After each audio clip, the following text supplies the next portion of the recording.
Countries that are straight lines. Okay, I can think of a few. There's Chile, that's probably the biggest one. I'm assuming the straight line can go either up or down or side to side. There's also Cuba, which is basically just Chile rotated 90 degrees. The country at number 1 is the straightest country you will ever see. Oh, at number 5, that's easy. it's Malawi. This country is long and super narrow. I forgot about that one. Okay, well, number 1's got to be Chile, right? That seems obvious. It's considered 60% straight. At number 4, it's Benin. It looks like a straight line Oh, on the map. then you have a neighbor, Togo. We'll probably talk about the Gambia. Wow, 3 out of 5 of these might come from just Africa alone, which I guess shouldn't be surprising. 70% straight. Coming in at we number can thank the 3, Europeans for that Gambia. one. There the it is. Gambia is just one long strip of land. Man, thank goodness the Europeans drew all these straight lines. They love drawing straight lines on other continents, but not their own. Some of these might seem straight, but they're a little curvy. Actually considered 75% Oh, straight. do islands not at count? number 2, we got Togo. This country is almost a perfect vertical line. Surprisingly, it's considered 80%. Wait, what? Am I missing one? Maui, Benin, Gambia. So 4 out of 5 of these are going to come out of... At number 1, this country is the longest and straightest country. It stretches over thousands of kilometers, and it's considered a whopping 90% straight. It's Chile. And honestly, the way, like, the geography makeup of Chile, it does make sense. Compared to at least Africa, which is mostly flat. What else are you supposed to do with this? There's literally a giant mountain range dividing up Chile and Argentina. In fact, the Andes Mountains pretty much carves up this entire continent. I mean, I guess you could have made Argentina and Chile into one country, but there is a literal wall dividing them. I actually like that this video didn't include any islands, just regular old countries on massive continental land masses, because that kind of makes them even more impressive that they are in fact this straight. I can confirm I have never seen a gay couple in Chile. Oh, because it's the straightest country, but forgot about that. Portugal crying in the corner. I did forget about the Portuguese. Can we get the gayest countries now? Do I want to go down that rabbit hole? Apparently it's Canada, France, Netherlands, if anyone was wondering. That video was by a channel called Glory. Here's another one by him. Attacked the US and got away with it? Oh boy. I can think of at least one example of this happening, and it's gonna be a little bit controversial. But let's see. I don't know if it's gonna be included here.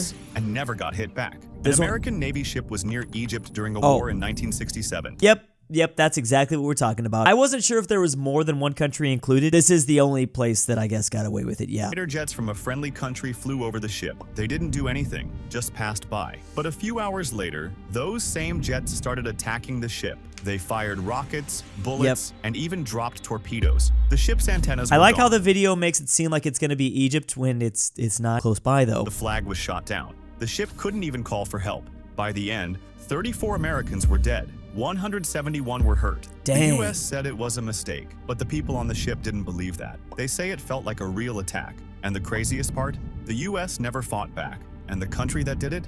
It's Israel. That's definitely going to be a 3 a.m. rabbit hole I will be going down soon. U.S. response, give Israel $100 billion more. It was Israel. Checks, comments, popcorn ready. Instagram comment section would have a field day with this one. It's funny because this is making me think all the countries that the U.S. have attacked, maybe accidentally, that got away with it. Like when America accidentally dropped 4 nuclear bombs over Spain. And to top it all off, apparently we only found 3 of them. 1 is still missing. That's not terrifying. Now let's check out the least visited countries by Glory. It's got to be an island somewhere in the Pacific. In fact, maybe they know exactly where that 4th bomb we dropped over Spain went. Nobody visits these countries. Maybe they're hiding it. At number 1 has so few visitors that it's actually scary. It's got to be Nauru or something. It's Micronesia. Flights to this country are rare, so only 18,000. Yeah, like I said, because there's so many little countries over in the Pacific that a lot of people don't even realize. It's also a lot harder to get to islands, so of course it's going to be less visited than, well, like a land country. People visit each year. Can't just like cross over to the border. It's Kiribati. Very few flights land here, so only 12,000 people visit here every year. Dang. Less than the daily crowd at the... Even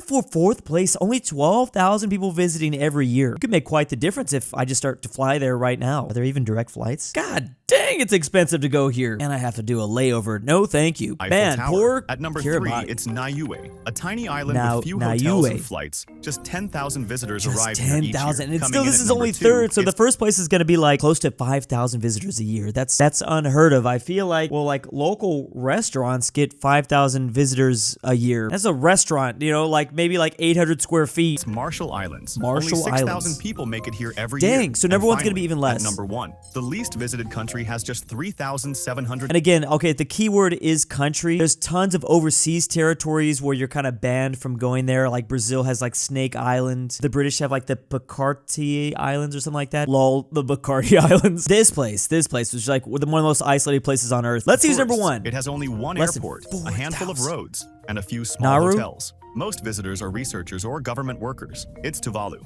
Tuvalu, dang it. I wouldn't have guessed that one. Dang, I should buy their flag just because there's probably not a whole lot of people buying their flag. Meh, only 4 left on Amazon, I guess so. Fun fact, top 5 least visited countries in the world are located in Oceania. Yeah, we talked about the exact reason for this. It's really difficult to get to these islands. I mean, it's not like you can obviously just walk here or anything. And man, are those tickets expensive. No wonder. Meanwhile, Antarctica right now, well, Antarctica is not a country, but if it was, it probably would get the top spot. It's shocking that North Korea's not on the list. No, I mean, look at YouTubers. YouTubers love visiting North Korea. It's like a guaranteed viral video if you visit there. It's insane. Everybody and their mama going to North Korea right now. I guess one of those countries was an overseas territory just for New Zealand. Fun fact, there's a place in Kiribati called Poland. I took a walk to Poland. Yeah, everyone's talking about North Korea. North Korea has over 300,000 foreign tourists, 90% of them being Chinese. I mean, look, they got a water park over here. Wait, what the hell? This looks tight as f. And believe it or not, North Korea is very popular for its skiing destinations. Very nice videos all by Glor. Russia's plans for Ukraine. What would happen if they lose? I guess it depends obviously on, well, how badly they lose, how much territory gets occupied. That's basically what it all comes down to, I guess. Well, former Russian President Dmitry Medvedev recently shared a map outlining what he believes the future borders of the region will look like. Before he even mentions it, this is what I think they'd want to do. For eastern Ukraine, they're going to try to take as much of that as possible. Then install a puppet government to make it seem like, hey, look, we didn't take all of Ukraine when it'll be like de facto Russian territory, just like Belarus's. Same thing since 1444. Nothing changed out here. They've been doing this strategy for centuries. Russia controlling all of eastern Ukraine, including the wow, did I call? I swear I did not watch this video before this. Economically important Donbass region. Yeah. What's more, I don't know if they would go much. They might just kind of go along the river. The Dnieper River seems like a very natural barrier around here for a border. Russia would control all territory east of the Dnieper River, along with okay, so he did mention it like that. This is not. Is this accurate? Ukraine's Black Sea coast. Interestingly, definitely they want all the coast. Russia wants, I mean, that's the biggest thing really Russia wants. They want more coastline, specifically the warm water ports though. Would be in control of much of western Ukraine, including the country's 6th is this that city, weird Lviv. Proposal where Hungary would get the Zakarpattia Oblast, while Romania would receive Chernivtsi and Vinnytsia. Ukraine itself, meanwhile, would become so they would just keep country. Ukraine. This would be the de facto puppet. This is a good way of doing a lot of things all at once. First of all, trying to sow division inside of the European countries, and then, you know, maybe Poland, Romania, and Hungary will be like, yeah, I wouldn't mind all that new territory. Well, Russia has a long way still to push if they want to get all this land. Luckily, they are not close. And luckily, the Ukrainians still hold quite a bit of coastal territory as well. We just got to find a way to make peace now. Didn't know this guy was a Hoi 4 player. It's so hilarious how he's kind enough to share with Ukraine neighbors. Yeah, again, I think this is a part of his tactic. It's an old Russian strategy. AI peace deals be like, nice breakdown, ghost countries. The power Africa almost had. Some African leaders wanted to unite the entire continent into one super country. Yeah, are we talking about the East African Federation or the West African States? Or is like the West African United States, or just basically the African Union? There's been a couple different ideas for this. Would have been called the United States of Africa. There it is. Imagine it's in the West, over 50 I believe. countries forming one massive nation. Oh. Cairo as the political capital, Lagos as the financial hub, Cape Town the tech center, and Nairobi leading science and innovation. Africa would control vast oil reserves in Nigeria. Oh my gosh, and the Libya, amount of gold resources from they'd South have. Africa, and rare minerals from the Congo. People could have been allowed to move freely from Morocco to Madagascar, but it didn't happen. Different languages, cultures, and political interests made it almost impossible. And I was gonna say this is virtually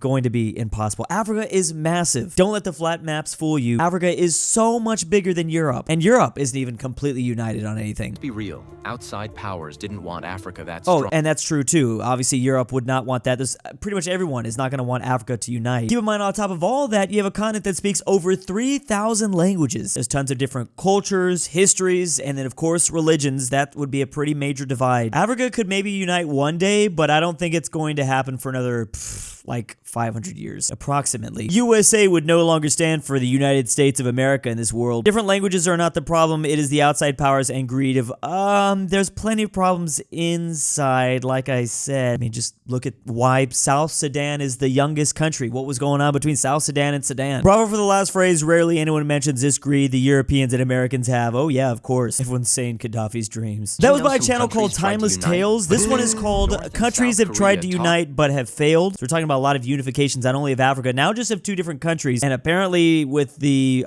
North and South Koreans. I don't even see how that would be even close to possible. You're talking about such a massive ideological difference. Did you know some countries Germany tried to and unite? well, Germany tried to force Poland to unite. Germany tried to unite with all of Europe, in fact, many times during 2 world wars. North and South Korea talked reunification multiple times, but every attempt collapsed under tension and mistrust. Well, I mean, that's literally going to be impossible. There's too many outside forces that played too big of roles in this little peninsula. Argentina and Chile nearly merged into one South American giant in the 1800s, but political chaos ripped the plan apart. Yeah, Iraq, that one probably makes the most sense. I could see that maybe still happening in the future, maybe. Jordan once aimed to form a single Arab kingdom in 1958, but hidden power plays killed the dream. Yeah, I mean, obviously all the regional...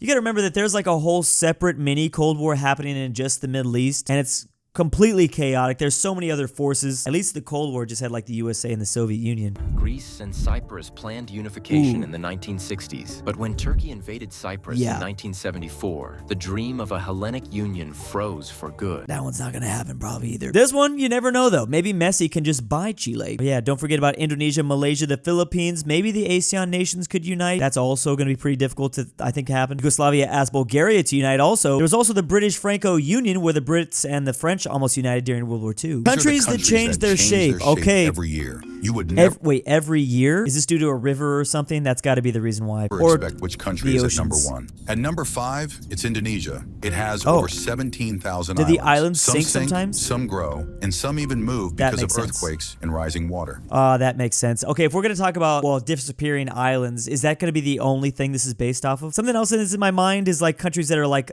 pretty low sea level wise, so Bangladesh probably changes its shape. Number 4, it's Netherlands. They are always adding land by pushing back the sea. They make new I'm glad we're not just talking about islands here. Yeah, this is a very good example of countries that have changed their shape. The Dutch look drastically different than they did centuries ago. Stop flooding and grow cities. At number 3, we got Maldives. It is made of small islands. Well, the Maldives is getting smaller and smaller every year. It's pretty depressing. They're gonna leave us soon. Waves slowly wash away parts of them, while sand moves to create new land. At number 2, it's Bangladesh. Bangladesh, there you go. Also, does China get included because they're making those artificial islands out there in the South China Sea? To a lot of countries' anger, a lot of people do not like that. Here, rivers in Bangladesh move, changing the land. Some islands disappear while new ones appear. And finally, at number 1, this country's frozen land melts every year and changes its coastline, making some land vanish into the sea. It's Russia. Oh, yeah, we were just talking about Russia because they want that warm water port. Well, they will be getting it at some point. I mean, it's going to get better and better for them heading on into a more climate change future. Right now, I don't think Russia is as big and as scary of a threat as a lot of people